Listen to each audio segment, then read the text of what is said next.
Hi everyone, welcome to my station. My name is Rasul, and today we're gonna talk about the mountain country, and it's very unfamous country, which is rich of its culture. I'm here at the University of Montana studying math major, and I came from very far from Central Asia, from country called Tajikistan, which is surrounded by multiple countries, starting from China, Uzbekistan, Kazakhstan, Pakistan, Afghanistan. And then capital of our city is Dushanbe. So it took me 14 hours on the plane to travel from Tajikistan, first to the Turkey, then from Turkey way to the Los Angeles, and then from there to Missoula. And here's the Missoula, Montana. Can you imagine how many hours it would take to go from the plane? Can you imagine how many hours it would take from the with a car to go through the United States, then travel with a boat, then go through the Europe, and come to the Central Asia? Well, it probably will be a matter of the month, if not a year. Well, what our country is rich about? Our country has varieties of vegetables, starting from strawberries, ending with apples, peaches, and then our country makes the handmade carpets, blankets, plates, clothes. This is our handmade carpet. This is very famous in Central Asia, and usually Uzbekistan and Tajikistan have this style of handmade carpets and blankets and then clothes. They make like the flowers, and then this is a style is similar to like our style is similar to the Uzbekistan, and we basically have no differences. Well, and then our country also rich of water. We have a lot of water, even though we don't have an ocean beside us. What it's like to live in the mountain country? Well, I was living in the capital of this country, and the capital doesn't have that much mountains, but I traveled to the villages. And I would say it's hard and easy to live there. Hard because of the work they do, easy because of the food they have. They have their different gardens, and then they're usually rich of food, but they need to work hard on their gardens, raise their vegetables, different types of fruits, and then they so that they can have a food. Well, I think that's it about my country. And we're gonna right now dive into the story which is called Tale of the Water. Right now I'm gonna begin the story which is called The Tale about the Water. And this story is about the importance of the water in a human being life. Let's zoom into the picture. See, there's a grandma with her grandchildren sitting beside her, and there is a mother of these children. And in Tajikistan, elder people know a lot of myths and stories about different aspects of the human life. The one children is named Asad, the other is Samad, and their brothers, and they have a dog beside them. Now the story begins. Let's move on. So once upon a time, back in the olden days, there was a prosperous town which people had established in the middle of a desert. Everyone had a happy life there. However, one day the seven-headed monster, the master of the desert. Let's zoom in into the picture. See, there's a town, and there is a seven-headed monster looking at the town, and he's shocked. Okay, let's move on. He became upset seeing the town. The aroma of flourishing apples and the peaches worried his heart. The smell of flowers gave him a headache and made his eyes dim. The laughter of merry people weakened him. The monster went back to his cave and called his buddies, the hot, dry wind and the tornado.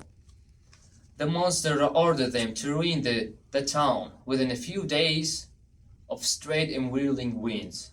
The trees and flowers wilted. Let's zoom in into the picture.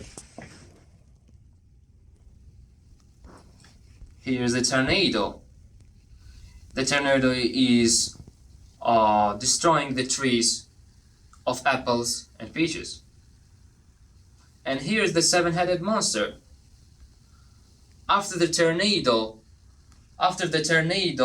the city, the town had survived. So seven-headed monster was even more upset. So he did not know what to do. Therefore, he made use of different method. He sent his bugs to destroy the flowers and the gardens of the town, so that people will have no food. Let's move on.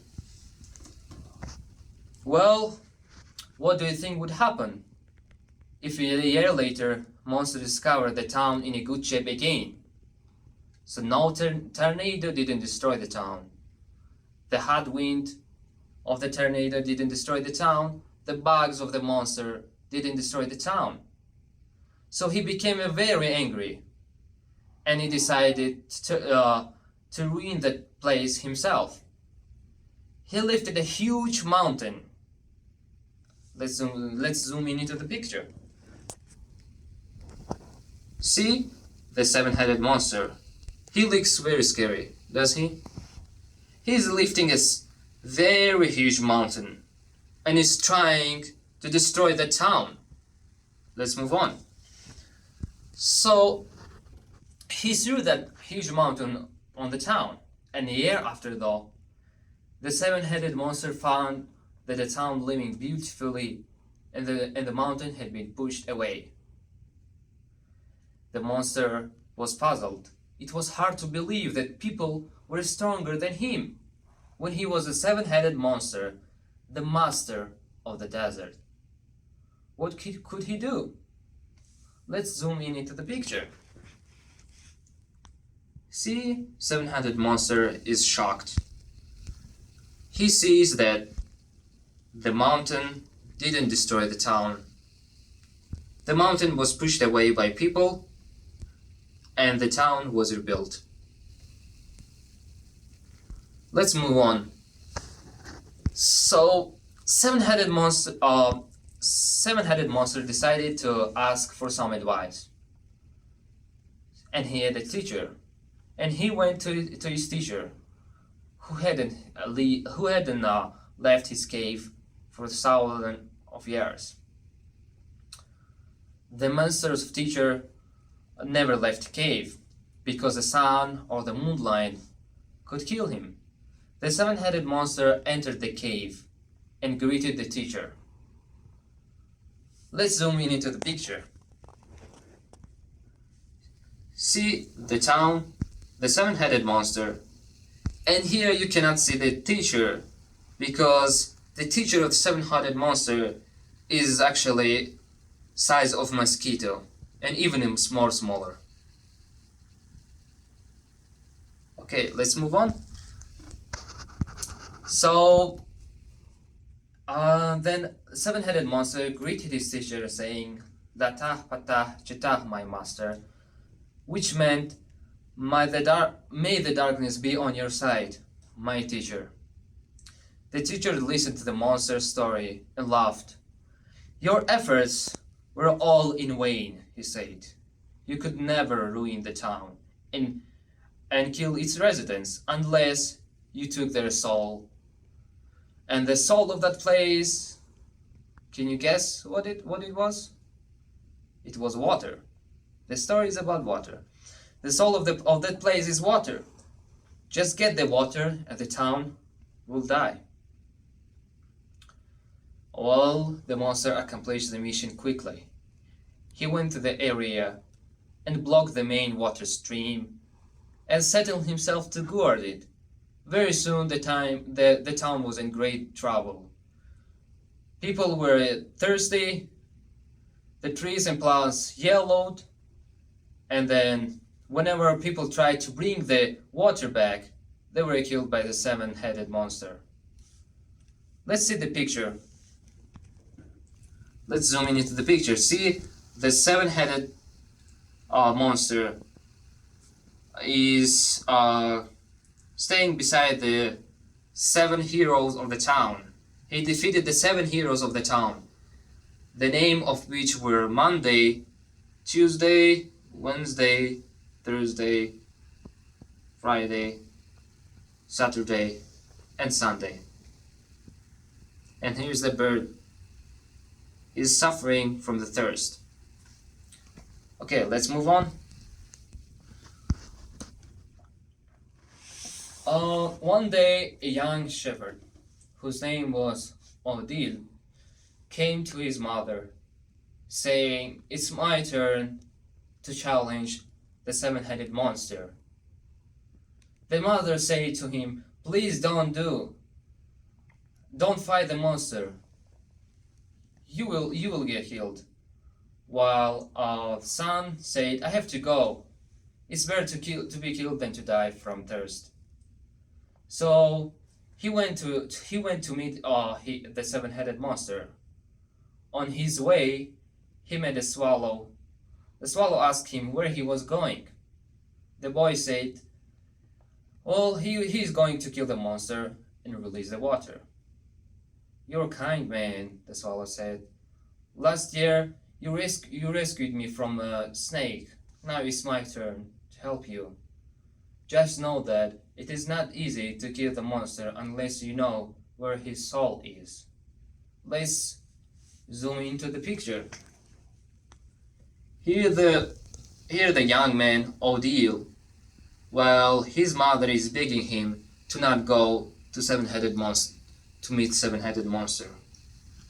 And if you can see, way back, there is a seven-headed monster out there. Okay, let's move on. So, do you know where is his soul? Odile asked the swallow. "I don't, but I will ask the other birds, and they may know." The swallow flew to a turtle dove. "Do you know where the monster's soul is?" "I heard that his soul is in his nose," the other bird replied. "But in which of them 7 heads? I don't know." Let's zoom into the picture. Here is a boy asking the swallow about where the soul of the seven-headed monster is. While the swallow flew to meet his friend and asked him where his soul is. His friend told the swallow that his soul is in his nose, in the monster's nose, but the monster has 7 heads. Which one? They don't know yet. Let's move on.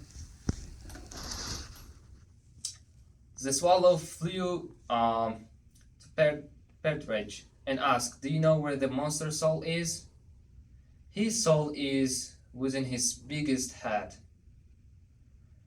There is a worm there, and this worm contains his soul. The pheasant knows how to kill that worm." Let's zoom in into the picture. Here's the swallow asking his other friend where his soul is. And his other friend told him that his soul is in his biggest head, in which there is a worm containing his soul. Okay, let's move on. The pheasant said, "I know Odile, he never once threw rocks at me, at my nest. Tell him to go to the ants. If they poison the worm, you can pull it out from the monster's nose."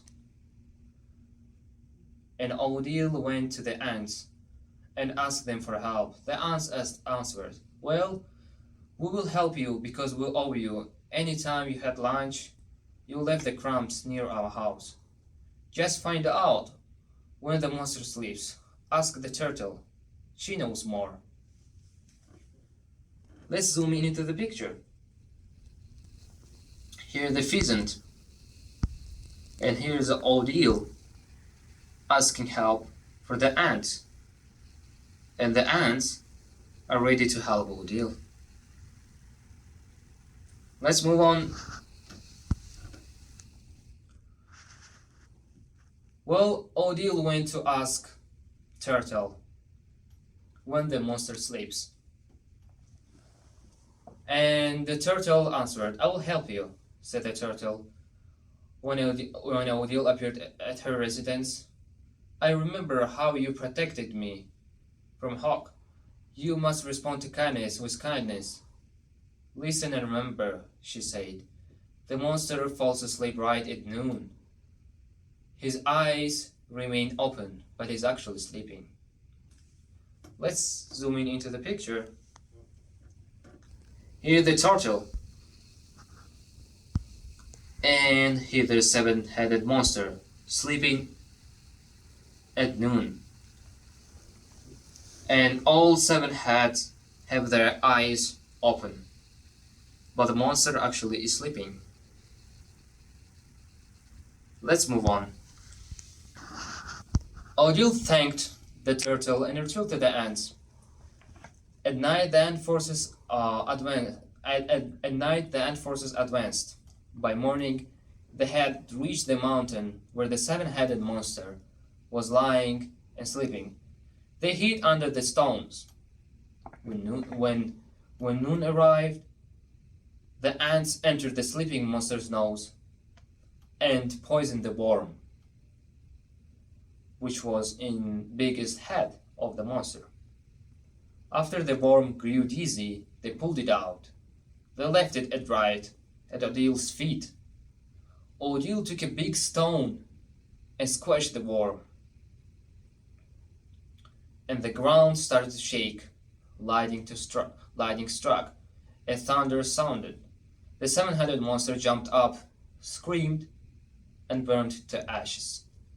Everyone soon found out that Odile had defeated the master of the desert. The people, the animals, the birds, and even the flowers were joyful. The residents restored the flow of water, and it returned to the farms and fields. Anyone who does good deeds preserves his name for many years. That town was renamed after Odile. It is now called Odile or Justice Town. And water is the soul of life. The end. But let's zoom in into the picture to see the end.